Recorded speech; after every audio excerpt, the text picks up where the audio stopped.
Good afternoon. I'm Anna Saro from Palantir's finance team, and I'd like to welcome you to our first quarter 2023 earnings call. We'll be discussing the results announced in our press release issued after the market close and posted on our investor relations website. During the call, we will make statements regarding our business that may be considered forward-looking within applicable securities laws, including statements regarding our second quarter and fiscal 2023 results, management's expectations for our future financial and operational performance, and other statements regarding our plans, prospects, and expectations. These statements are not promises or guarantees and are subject to risks and uncertainties, which could cause them to differ materially from actual results. Information concerning those risks is available in our earnings press release, distributed after the market closed today, and in our SEC filings. We undertake no obligation to update forward-looking statements except as required by law. Further, during the course of today's call, we will refer to certain adjusted financial measures.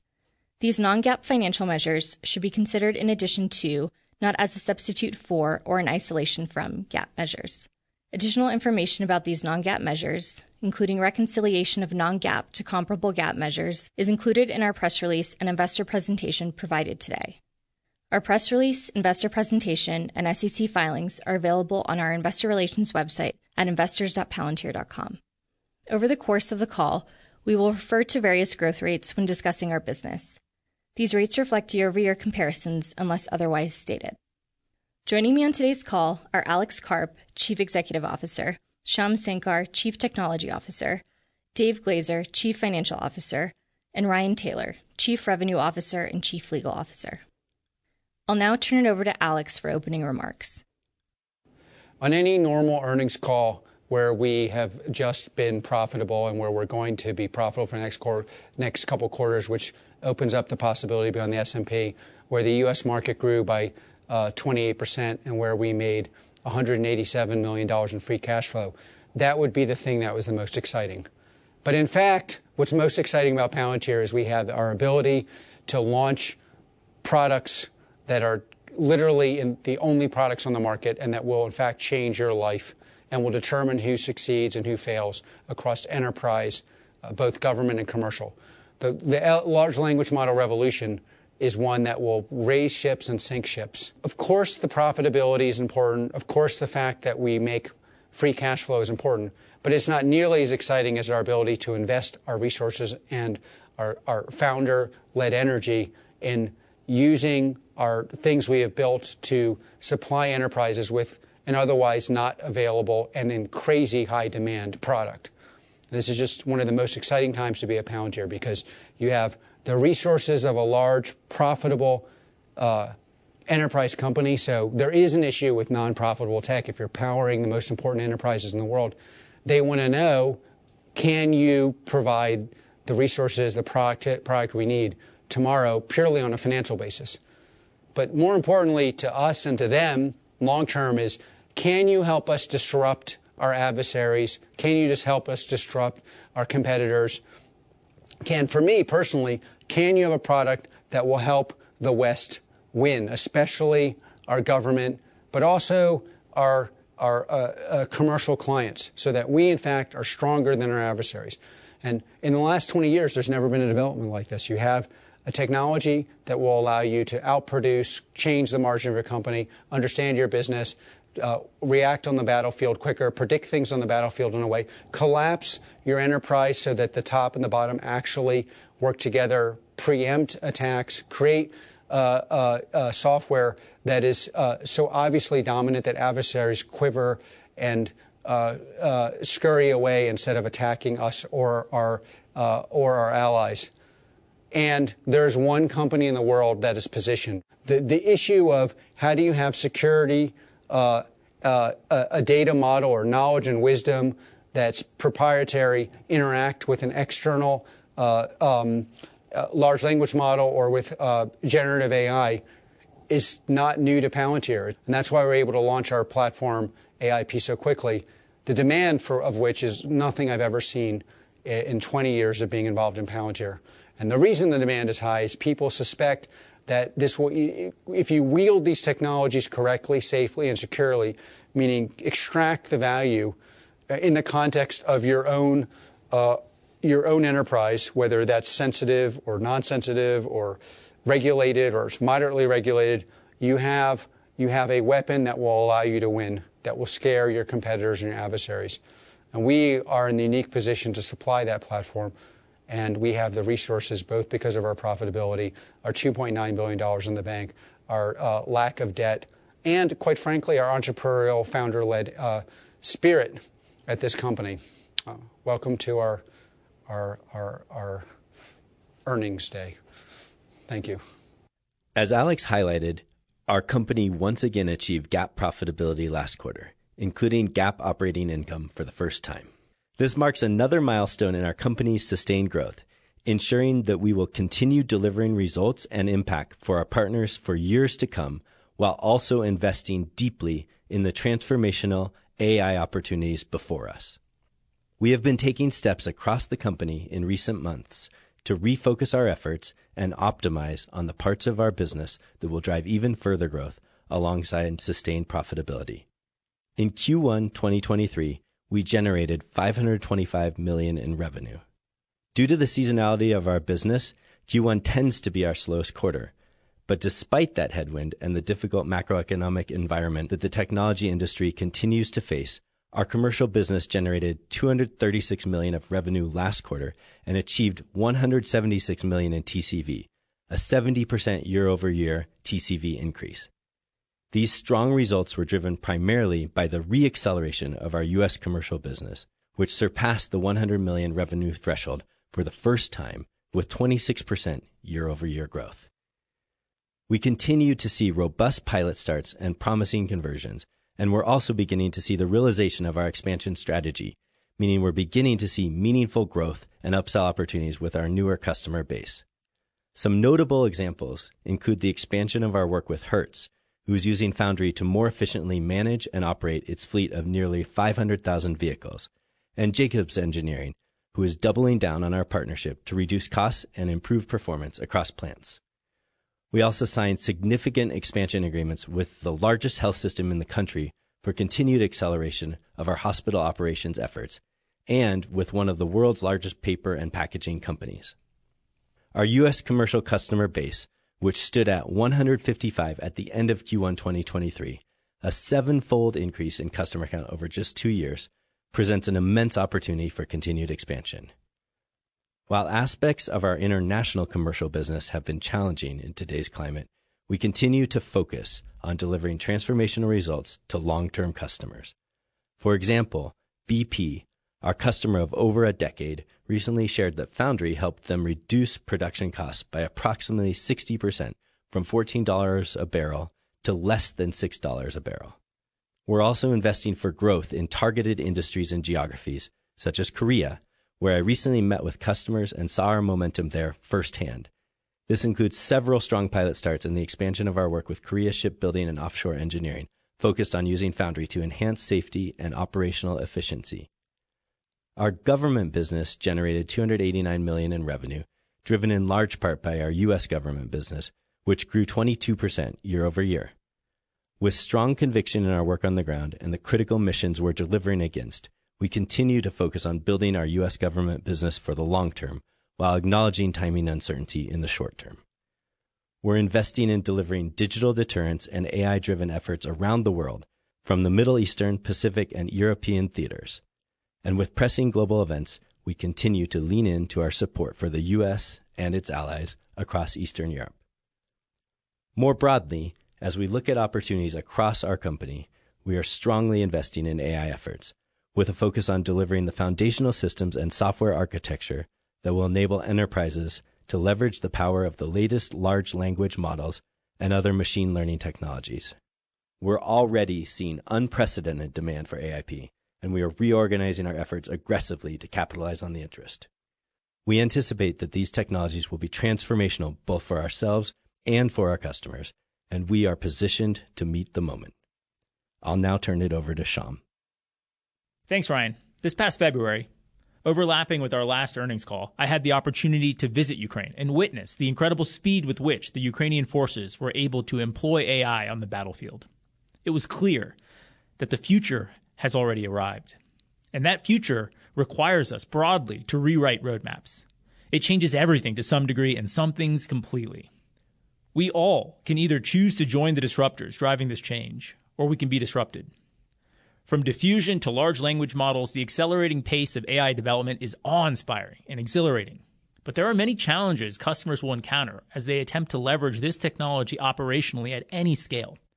From managing the mismatch between the ever-growing big data scale of the enterprise and the bottlenecks and choke points of smaller context windows of LLMs, to product design challenges of constructively embedding these models in workflows, and safety and trust challenges in governing the AI in an operational and decision-making context.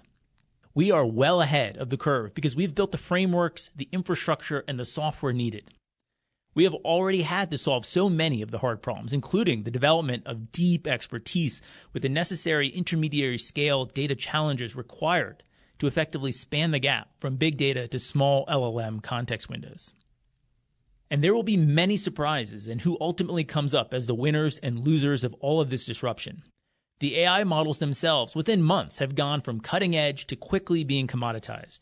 Developing GPT-2 and GPT-3 class models at this point, table stakes. Anyone can build them in a few days with a few $100s. As the memo purportedly leaked from Google titled, "We have no moat and neither does OpenAI" makes clear, things that big tech companies have considered major open areas of development have actually been solved by a handful of people in the open source community. While some of the proprietary models hold a slight quality edge, the lead is vanishing quickly. The speed of iteration on these models, biasing to a Goldilocks size of power iteration pace ratio, will dominate. We believe larger, enduring value is more likely to emerge from the application and workflow layer by the players who know how to navigate the challenges of data scale mismatch that LLMs present. And we are uniquely positioned to continue to be a leader here. And because that future is already here, we must act with speed and conviction. Customers must completely rethink what they are building and how they build it. We are moving fast to ensure existing customers can quickly deploy AIP beside Gotham and Foundry to transform their operations with intelligent, contextual decision-making and sophisticated automation and coordination, from the battlefield to the boardroom. AIP enables customers to operate not only Foundry and Gotham, but also their businesses from a greater strategic vantage point. We provide powerful interfaces to rapidly integrate your data, build your ontology, forge AI-driven applications and workflows, and build agents to orchestrate and automate enterprise actions, all in an environment with guardrails, safe handoff functions, and military-grade security. AIP not only knows how to speak to you, but more importantly, it knows how to speak to Gaia, Meta Constellation, every Foundry service, your ontology, and your enterprise. At a major insurance company, we deployed a pre-release version of AIP and in a few days built a collaborative AI agent to automate claims processing. The chief data officer told us that AIP was years ahead of anything they had seen. The pace of innovation around AI and LLMs presents a unique opportunity for leveraging our Apollo and FedStart infrastructure. There is tremendous demand for these models in FedRAMP, IL5, and IL6. Via our FedStart offering, we can bring these startups to U.S. government markets in weeks. In Q1, we also closed our first $1 million deal for Apollo with a major tech company. Our Foundry Ontology SDK has met the market to a great reception. These SDKs make it easy for customers to build new enterprise applications and integrate ontology into their existing ones. We plan to support AIP directly from these SDKs, extending the AI application forge deep into your enterprise ecosystem. The Gotham ecosystem continues to expand with enhanced capabilities across the AI-enabled kill chain. Our most recent developments include substantial new capabilities, called Maverick, in fires and the broader air battle management process. This capability enables efficient translation of approved targets to weapon systems. On a final note, we will be sharing our insights on the latest cutting-edge AI, who will be the victors and the vanquished, and of course showing the latest across AIP and Foundry, as well as hearing from our customers on how our products are powering their transformations at our June 1st customer event in Palo Alto. With that, I'll turn it over to Dave. Thanks, Shyam. The first quarter of 2023 was a record-setting quarter for us. We achieved our second consecutive quarter of GAAP profitability and also achieved GAAP operating income for the first time. This accomplishment was a result of strong top-line growth driven by the re-acceleration of our U.S. commercial business, coupled with continued disciplined spend management. These achievements demonstrate our commitment to driving profitable growth, and we continue to expect 2023 to be our first full year of GAAP profitability. On the back of these exceptional results and this trajectory, we now expect to be GAAP profitable in each quarter this year. Turning to our global top-line results. We generated $525 million in revenue in the first quarter of 2023, up 18% year-over-year, $20 million ahead of the midpoint of our prior guidance. Our U.S. business generated $337 million in total revenue in the first quarter, up 23% year-over-year and 12% sequentially, demonstrating our continued momentum in the U.S. Revenue from our largest customers continues to expand. First quarter trailing 12-month revenue per customer from our top 20 customers increased 14% year-over-year to $51 million per customer. New customer acquisition also remained strong as we saw customer count grow 41% year-over-year and 7% sequentially. Now moving to our commercial segment. In the first quarter of 2023, commercial revenue grew 15% year-over-year and 10% sequentially to $236 million. Our first quarter U.S. commercial revenue grew 26% year-over-year and 39% sequentially to $107 million. Excluding revenue from strategic commercial contracts, U.S. commercial revenue grew 46% year-over-year and 24% sequentially. In addition to the strength of our U.S. commercial revenue growth, our U.S. commercial customer count grew 50% year-over-year and 8% sequentially, marking the 9th consecutive quarter of sequential growth. Commercial revenue from our strategic commercial contracts surpassed first quarter expectations at $33 million due to the unanticipated acceleration of revenue from certain of these contracts. We expect second quarter revenue from these customers to be between $17 and $19 million and to drop off significantly in the third and fourth quarter. Our expectations of full-year revenue from these customers remains unchanged at approximately 3% of total full-year revenue. In the first quarter, our international commercial business grew 8% year-over-year and declined 7% sequentially. The results were impacted in part due to a tough comparison to the prior quarter as a result of the timing of revenue recognition on certain contracts in the fourth quarter and the seasonal headwinds we often see in the first quarter with some of our largest international enterprise customers. Turning to our government segment. First quarter government revenue grew 20% year-over-year and declined 1% sequentially to $289 million. First quarter U.S. government revenue grew 22% year-over-year and 2% sequentially to $230 million. While we have a strong pipeline of opportunities in our U.S. government business, we acknowledge that there are uncertainties associated with the timing of these contract expansions and renewals. Nonetheless, we remain confident in the growth of our U.S. government business. First quarter international government revenue grew 11% year-over-year and declined 13% sequentially to $59 million. The sequential decline was driven by non-recurring revenue catch-up that we saw in the fourth quarter, as well as some challenges with the timing of contract awards in the first quarter. Turning to bookings. TCV booked in the first quarter was $397 million, up 60% year-over-year. U.S. commercial TCV grew 170% year-over-year to $124 million, again demonstrating the strength of our U.S. commercial business. We ended the first quarter with $3.4 billion in total remaining deal value and $936 million in remaining performance obligations. As a reminder, RPO is primarily comprised of our commercial business, as it does not take into account contracts with an initial term of less than 12 months and contractual obligations that fall beyond termination for convenience clauses, both of which are common in most of our government business. Both remaining deal value and remaining performance obligations have continued to face headwinds from the macroeconomic impact on customers from the Strategic Investment Program. As a result, the total remaining deal value and the total value of our commercial contracts from our Strategic Investment Program decreased by $102 million since last quarter as we continue to review and assess the financial condition of these businesses. Turning to margin and expense. Adjusted gross margin, which excludes stock-based compensation expense, was 81% for the quarter. First quarter adjusted income from operations, which excludes stock-based compensation expense, was $125 million, representing an adjusted operating margin of 24%, 600 basis points ahead of our prior guidance and marking the third consecutive quarter of expanding adjusted operating margins. These results demonstrate our ability to drive strong revenue growth while managing costs effectively, with first quarter adjusted expense up only 1% sequentially to $400 million. We continue to manage expense growth by optimizing operations in G&A, capturing cloud efficiencies, and focusing our headcount investments in key strategic areas. We remain committed to sustained GAAP profitability, while at the same time increasing investment in both the U.S. to capture the momentum we are seeing and in the development of advanced software capabilities, particularly our AI-driven offerings. We believe that artificial intelligence, including large language models, will prove transformational for our business and for enterprises in the government and commercial context. To that end, we are rebalancing our efforts and investments to capitalize on these developments. In the first quarter, we generated income from operations of $4 million, our first ever quarter of GAAP operating income. This reflects our laser focus on profitable growth and continued management of our stock-based compensation. While we expect to see stock-based compensation expense trend up through the remainder of the year, we remain focused on GAAP net income and operating profitability. Turning to net income. First quarter GAAP net income was $17 million, our second consecutive quarter of GAAP profitability.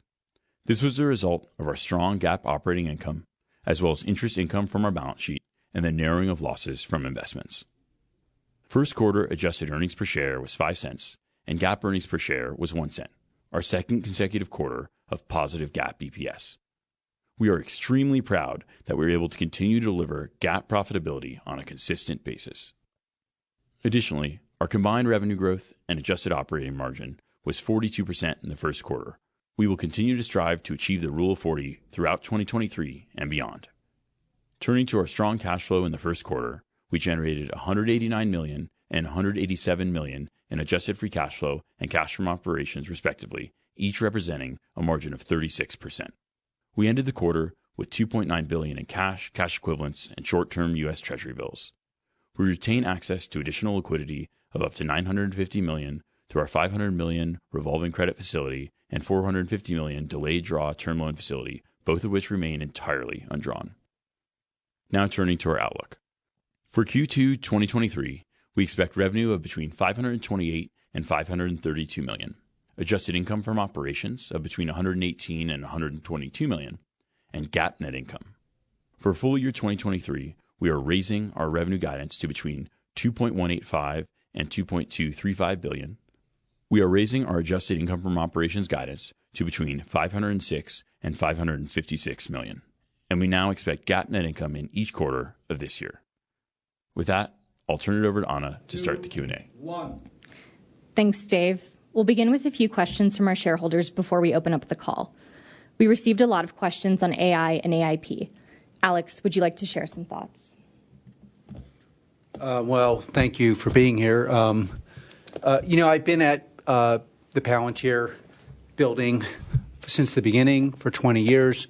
Our first product was PG, which changed the course of history, especially in Europe, by preventing terror attacks in a constitutional order.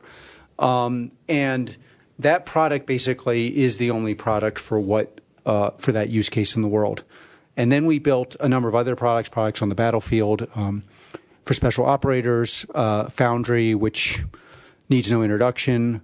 And in the process of building these products, we were always thinking about human-computer symbiotic relationships, and then later algorithmic relationships to data, especially what's called generative AI.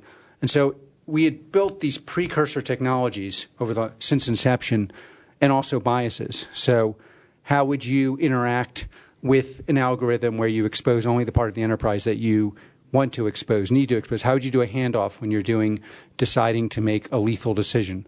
Who makes the lethal decision? What data sources are used? How do you map the knowledge and wisdom of your enterprise onto the external database? And then with the rise of large language models, how do you impose that on the large language model? How do you take what's useful from AI, especially in a large language model context, without hallucinating your way into a disaster? How do you expose sensitive parts of your enterprise that need to be exposed while protecting parts of your enterprise that should never be exposed, not just in the classified environment, but if you're working in a hospital context, not exposing personal healthcare data to a broader LLM run by a third party? How do you do this in a context where some people are technical and non-technical? How do you expand our offering, and this is one of the big advantages of the current revolution, to people who have very technical needs but don't know how to wield them? And in general, our business has been a business driven by moral imperatives. I don't want to make this overly philosophical, although in some ways I'd prefer it. But when you look at the history of Silicon Valley over the last 20 years, there's, in a weird way, a tacit alliance between the way in which our maybe adversaries think of the world and the way in which many people in Silicon Valley have thought about it. Essentially, we will use data to serve our interests, not inherently the interests of the people, meaning it, in our context, to be monetized. And we have always believed in a moral imperative where the human and our governments would define the context in which data and algorithmic and now large language models implicitly would be controlled. And so that looked like a weird philosophical bias, but in fact, that philosophical bias allowed us to develop branching, allowed us to develop ways of doing handoff technologies. It allowed us to think broadly about what it means to be in lethal situations and behave ethically. It now positioned us to be able to launch ways in which to deal with large language models that is a once-in-a-generational opportunity with technologies that are otherwise not available by other people. Also, even our bias of understanding, as Sean was saying in his introduction, that it is the person that wields the technology that makes it valuable, that makes it moral, not the technology itself. And these biases have just put us very, very far ahead of the market. And especially we're seeing this a reception to this in the United States, which makes me obviously particularly happy. So we're going to be very involved in rolling this out in a kind of pretty disciplined way. We see it as unprecedented, once-in-a-generation opportunity. We have odd resources in terms of IP, software platforms that are uniquely suited for this. We have an ability to run hard, both because we are entrepreneurial. Many people in this space, in fact, don't really build products. They buy products. It's just too late to buy a product to catch up with what has to be done now and where the winners will really accelerate.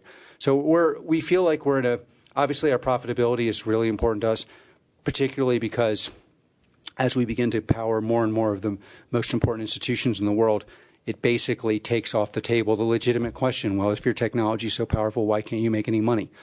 So I believe it's a unique time for us, a unique place for us, and we're very, very busily at work.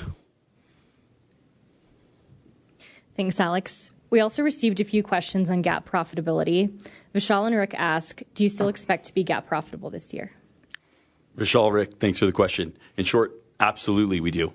And really, on the strength of Q1, we now know we expect to be profitable in each quarter of this year, not just for the full year, which is obviously a big milestone for us. And to recap Q1, it was our second consecutive quarter of GAAP profitability. We did $17 million of net income. It's our first ever GAAP operating income profitable quarter. We did $4 million of operating income.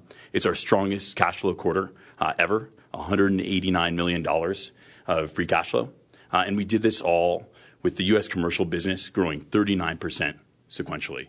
And so profitability, it will remain core to our growth. And that's as we mobilize our business and our resources around the AI opportunities that are in front of us. Thanks, Dave. We received questions about expanding our customer base and the growth and momentum of our commercial business. Ryan, do you want to share some thoughts on the commercial business for 2023? Yeah, absolutely. So in our results, you see the reacceleration of our U.S. commercial business, 26% year-over-year growth, U.S. commercial, as Dave said, 39% sequential.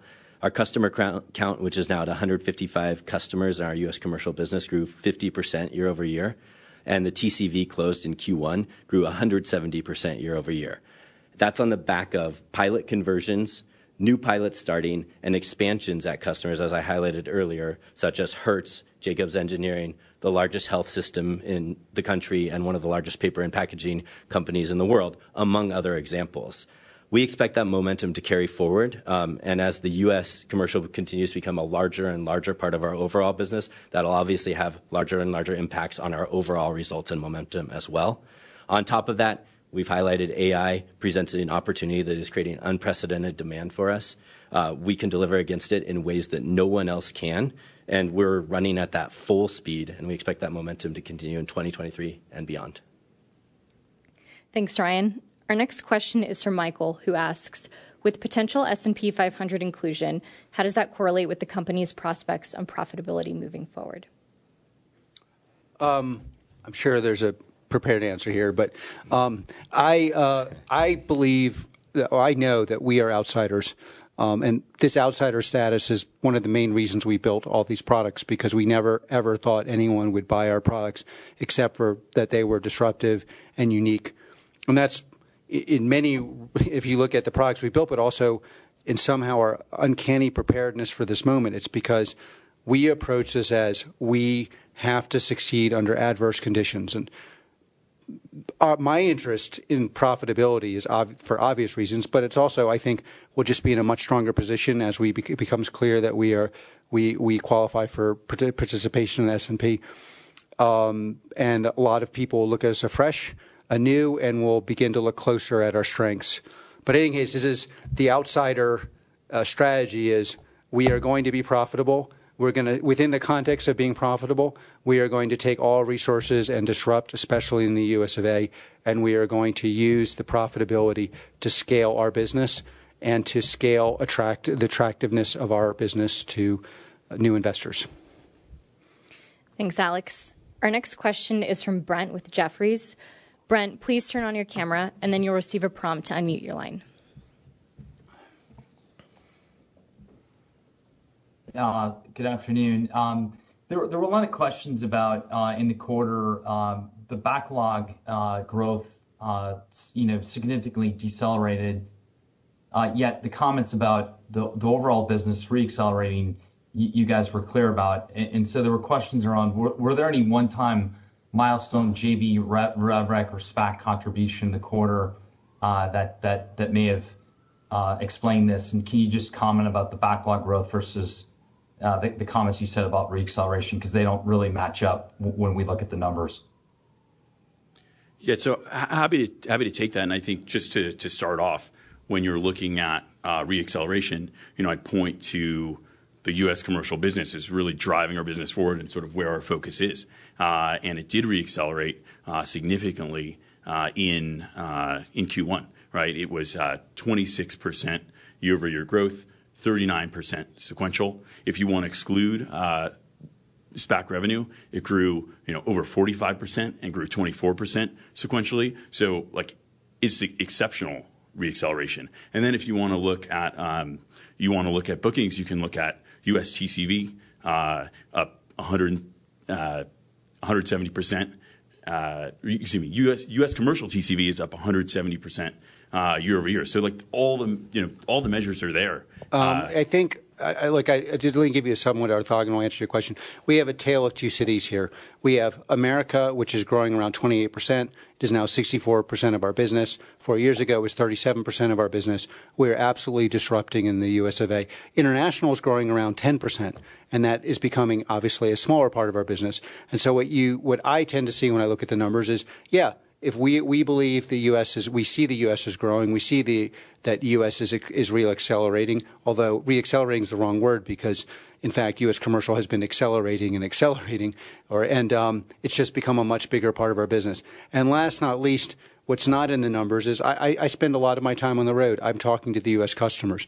I'm talking, and they're not, the quality of the questions has shifted from why would we need this to how would I use it, and that's just purely on the Foundry front. And then the inbound on anything related to AI, both from existing customers. By the way, on that score, we sit on the world's most important private sensitive networks, both in commercial and government. Every single one of those clients needs an AI strategy, and we have unique technology and software for that. So, but I think if you wanted to look at the positive, negative of our business, yeah, sure.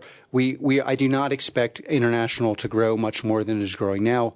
I do expect the U.S. to continue to grow, and we're very optimistic about what will happen there.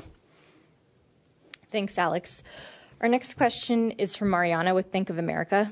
Mariana, please turn on your camera, and then you'll receive a prompt to unmute your line.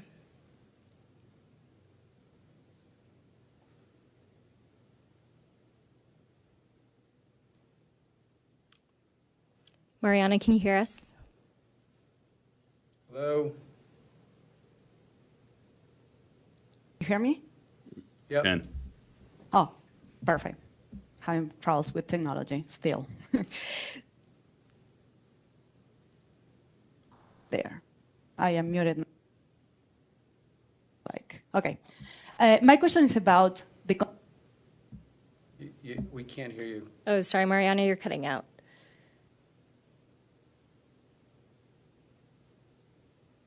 I'm so sorry.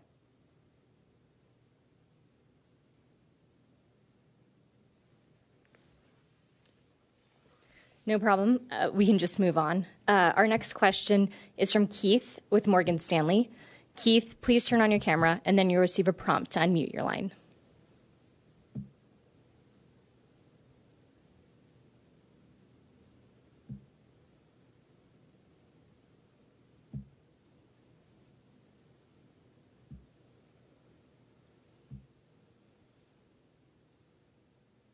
All right, can you guys hear me? Yep. Good.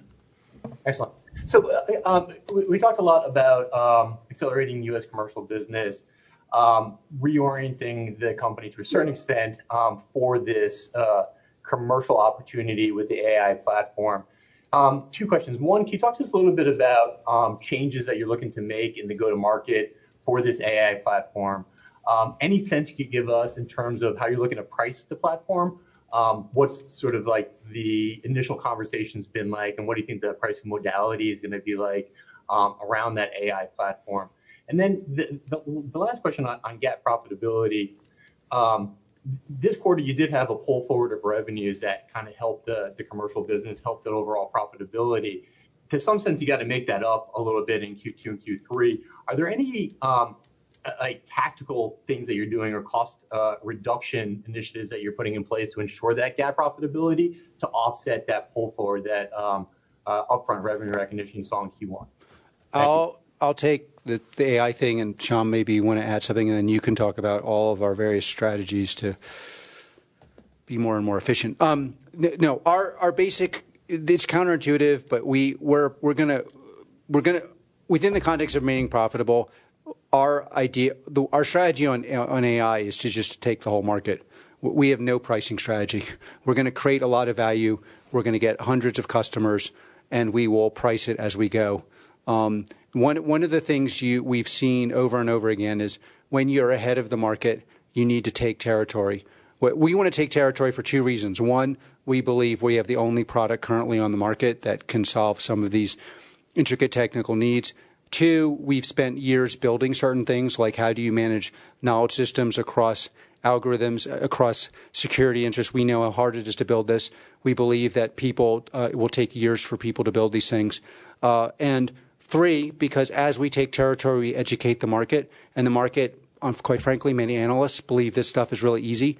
You educate the market to see how hard it is. And in doing that, you then have pricing parity because they will try other things that, for technical reasons, are likely to fail. So especially in the U.S., we have some non-U.S. customers. There are some exceptions to this. We can't do this for free for governments for legal reasons, and because we have so many already AI-driven clients. But in the U.S. commercial context, our strategy is going to be to take territory, educate the market, and make it very difficult for other people entering the market because they'll have to compete with a product that's what we've already been working on for de facto years with solving technical issues that the market doesn't yet realize exist. Then I'll leave. Yeah, I was just going to say, from a product perspective with AIP, we're just razor focused on creating value as quickly as possible. I think it's not actually clear from the outside how far ahead we are. If you think about the intermediary scale data challenges that you face in getting value out of LLMs and their extremely small context windows, like how are you going to bridge the gap between big data and smaller context windows? You need an ontology. And all of these, like, how did we build an insurance GPT agent in 2 days? Because we stood on the shoulders of 2 years of a very robust ontology that enabled us to unlock maybe you should huge explain value. What an ontology is, because for most people, yeah. I could take the rest of the call with that, but I think simply you love that. You have the semantic representation of the business. Sometimes people call it digital twin. I hate that because it cheapens it and how it's been diluted. But like, what is the business? How do we think about it? How does the data map to the operations that happen? And then you have the kinetic layer of like, well, how do we make decisions? How do I adjudicate a claim? What does that mean? How does it flow through the system? These are prerequisites. You can think about that second piece, the kinetics, is the tools you give the LLMs to actually drive and automate your business processes. And you think about the former part of like, how do I actually reason about what's going on? And I need that as almost like a form of compression to get everything into that small context window. right? Like that's a physical limitation of the LLMs. So I think the amount of ground we can take means that the only reasonable strategy is to focus on. Implicit in what Shyam is saying is without essentially other people call it a knowledge graph. In fact, de facto, you could view it as like a dynamic semantic layer where the assumptions of your world are built in it and can map across your. You will just not be able to use this technology. Now, that's something we know. No one else knows. No one believes it, but they're about to find out. And so we don't have to have this debate with people. We're just going to show clients, hey, this will work. You will get value. We've done this before. And also crazy hard to build this. So if you know how to do it, you have a 3-year build. And we didn't even talk about the guardrails, the military-grade security, the safe handoff functions that are extant, right? Like we can go running at this so hard. And again, in a highly regulated environment, whether people listening to this like it or not, America is a highly regulated environment. You will not be able to use this technology without what Shyam is calling guardrails. But what he really means is with a branching technology where ACLs can be applied to the internal systems in a way that you can still get the work, be able to do the work because you have a semantic layer. And that's all gobbledygook to people, except for it will not be gobbledygook to everybody who wants to use this technology in a productive way. And we just, we spent 20 years building these things, and we're gonna litigate that on the front and figure out how we get paid later. And on GAAP profitability, we're going to get there, with the U.S. business. And when you look to U.S. commercial, that'll help push us there. And then when you look at sort of what we've been doing on the cost side, G&A efficiency, the cloud costs we keep talking about because it really, really is making a difference in our business. And then we're going to be prudent with our headcount in certain places, and in other places, we're going to really. I mean, there's an obvious thing. We're growing, we believe, and the numbers show we're disrupting in the U.S. We're going to invest heavily. In places where we're growing 10%, we're going to reduce costs. There's no mystery here. Thanks. Alex, as always, we have a lot of individual investors on the line. Is there anything you'd like to say before we end the call? You're my favorite investors. I say it every call. A lot of the decisions we make are made because we are in full alignment with you. There's a tendency among elites to overlook your knowledge. My experience is the people that pay attention to the product, how the product's used, and are more accurate in the strengths and weaknesses of PG, Foundry, semantic layer, and now AI are very often people investing their own money. And I now, as we become profitable in the next 2 quarters, I expect that we will become part of the S&P and we'll have many more institutional investors. But I will not stop valuing you, and I appreciate your support. Thanks. That concludes Q&A for today's call.